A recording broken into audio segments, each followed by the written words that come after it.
Hello everyone, welcome back to my channel. In today's video, I will talk about need for study of jurisprudence या फिर importance of study of jurisprudence in detail. So let's get started. Firstly, we talk about what is jurisprudence in brief. Brief में हम लोग यहाँ ये जानेंगे कि जो jurisprudence टर्म है, जो jurisprudence सब्जेक्ट है, उसका क्या मतलब होता है. ब्रीफ में इसलिए क्योंकि हमने इससे पिछले वीडियो में डिटेल में ये देख लिया है कि जूरिस्प्रूडेंस का क्या मीनिंग है, डिफिनेशन, नेचर, स्कोप. यदि आपने वो वीडियो नहीं देखा है तो आप जाके चैनल पे जूरिस्प्रूडेंस नामक प्लेलिस्ट में देख सकते हैं. So jurisprudence means knowledge of law या फिर फिलोसफी ऑफ लॉ. जूरिस्प्रूडेंस का एटिमोलॉजिकल मीनिंग होता है नॉलेज ऑफ लॉ या फिर skill of law.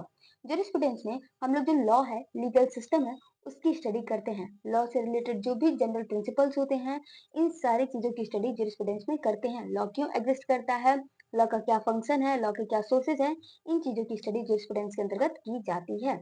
It is the study and theory of law. Jurisprudence study of law है, थ्योरी ऑफ लॉ है. It tries to understand what law is, how it works and why it exist. Jurisprudence के अंतर्गत हम ये समझने की कोशिश करते हैं कि लॉ क्या है, लॉ कैसे वर्क करती है, लॉ क्यों एग्जिस्ट करती है. सो जूरिस्प्रूडेंस पूरे तरीके से यदि देखा जाए तो जूरिस्प्रूडेंस क्या है, स्टडी ऑफ लॉ है, नॉलेज ऑफ लॉ है, फिलोसफी ऑफ लॉ है. अब हम लोग बात करते हैं what are need of jurisprudence या फिर इंपॉर्टेंस ऑफ जूरिस्प्रूडेंस. तो पहला इंपॉर्टेंस है बेटर अंडरस्टैंडिंग ऑफ लॉ. यदि किसी को लॉ की अच्छी सी समझ चाहिए तो वो जूरिस्प्रूडेंस पढ़े. मीन्स लॉ, जूरिस्प्रूडेंस की स्टडी से लॉ की अंडरस्टैंडिंग काफी अच्छे तरीके से हो जाती है. Jurisprudence is the theory and science of law. Jurisprudence law की साइंस है, लॉ की थ्योरी है. It help us understand what law really means, it core ideas and the reason behind law. Instead of learning just the rules, jurisprudence teaches us the why behind the rules. Jurisprudence हमें ये मदद करता है ये समझने में कि law का रियली मतलब क्या होता है, लॉ के क्या कोर आइडियाज हैं, लॉ क्यों एग्जिस्ट करता है. जूरिस्प्रूडेंस में हम लोग किसी स्पेसिफिक लॉ की, रूल्स की, प्रोविजन की स्टडी नहीं करते हैं. जूरिस्प्रूडेंस हमें ये सिखाता है कि कोई रूल क्यों एग्जिस्ट करती है, कोई रूल कैसे आया है. इन सारी चीजों की स्टडी जूरिस्प्रूडेंस में की जाती है. तो जूरिस्प्रूडेंस की स्टडी करने से लॉ की अच्छे तरीके से अंडरस्टैंडिंग हो जाती है, लॉ की समझ अच्छे तरीके से हो जाती है. अगला है sharpens logical and analytical skill. Studying jurisprudence helps student and legal professionals improve their thinking skill. Jurisprudence की स्टडी करने से जो लॉ की अंडरस्टैंडिंग है वो काफी अच्छे तरीके से हो जाती है, जिस कारण जो लॉ स्टूडेंट्स हैं, लीगल प्रोफेशनल्स हैं, लीगल स्कॉलर्स हैं, वो उनकी थिंकिंग स्किल, उनकी एनालिटिकल स्किल काफी इंप्रूव हो जाती है लॉ फील्ड में. अगला है जूरिस्प्रूडेंस गाइड्स जजेस and lawyers. Jurisprudence serve as a guide for judges while interpreting and applying laws. It helps them make fair and well-reasoned decisions. Jurisprudence जजेस के लिए एक गाइड की तरह है. जूरिस्प्रूडेंस ये बताता है कि जो जजेस हैं वो लॉ को कैसे अप्लाई करें, कैसे लॉ को इंटरप्रिटेट करें, साथ ही वो कैसे फेयर और वेल रीजन डिसीजन दें किसी केस में, किसी डिस्प्यूट में. ये चीजें इन मैटर्स पे जूरिस्प्रूडेंस जजेस को गाइड करता है. Lawyers use jurisprudence to build a strong argument by understanding the foundation of legal principles.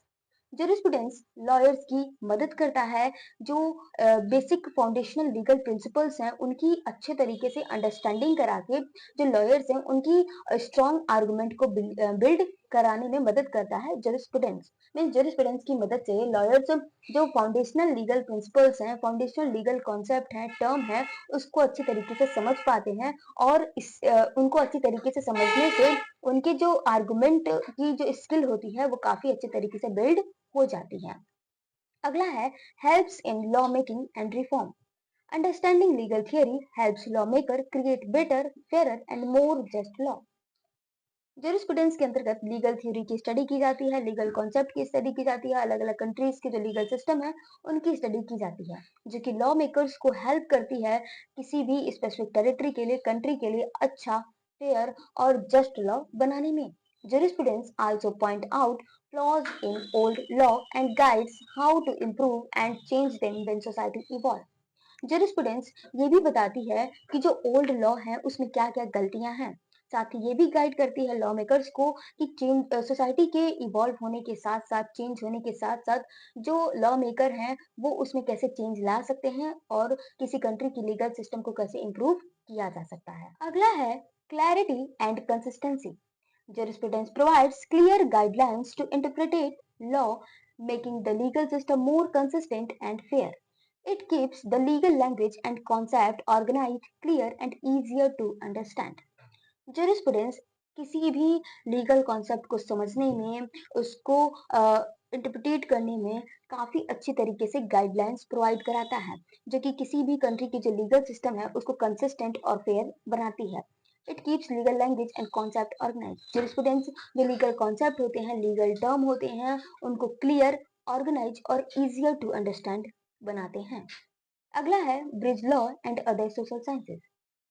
Laws are connected to politics, economics, ethics, and society. Jurisprudence show how all these fields influence and shape law.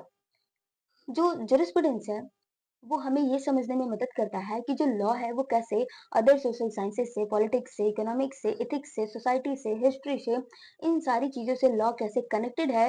इन चीजों को हमें jurisprudence समझने में मदद करता है। साथ ही ये भी बताता है कि जुरिस्प्रूडेंस कैसे, जो लॉ है वो कैसे किसी सोसाइटी को शेप करता है और सोसाइटी कैसे लॉ को शेप करता है। अगला है promotes critical thinking. The study teaches us to question, not just accept things as they are. This critical approach leads to deeper understanding and new legal ideas. Jurisprudence की study हमें ये सिखाती है कि कैसे क्वेश्चन करना है, ना कि सिर्फ जो लॉ है, जो रूल्स है, जो प्रिंसिपल्स हैं, उसको सिर्फ एक्सेप्ट करना ही नहीं सिखाती है, वो हमें क्वेश्चन करना सिखाती है कि कोई लॉ, कोई रूल्स क्यों एग्जिस्ट कर रहा है, वो कहाँ से आया है, वो कैसे फंक्शन कर रहा है। इन सारे क्वेश्चन को राइज करने का जो सिखाता है वो जुरिस्प्रूडेंस है, ना कि किसी स्पेसिफिक रूल को एक्सेप्ट करना जुरिस्प्रूडेंस सिखाता है। दिस क्रिटिकल अप्रोच, ये क्रिटिकल अप्रोच जो है वो लॉ के फील्ड में, लीगल फील्ड में डीपर अंडरस्टैंडिंग को क्रिएट करता है। साथ ही ये हमारी माइंड को डेवलप करता है कि हम नए नए लीगल आइडियाज को सोच सकें, उसको डेवलप कर सकें। अगला है develop a fair and just society. Jurisprudence discuss fairness, justice, equality, and equity. It keeps reminding legal professionals that law must work for the benefit of society and protect people's right.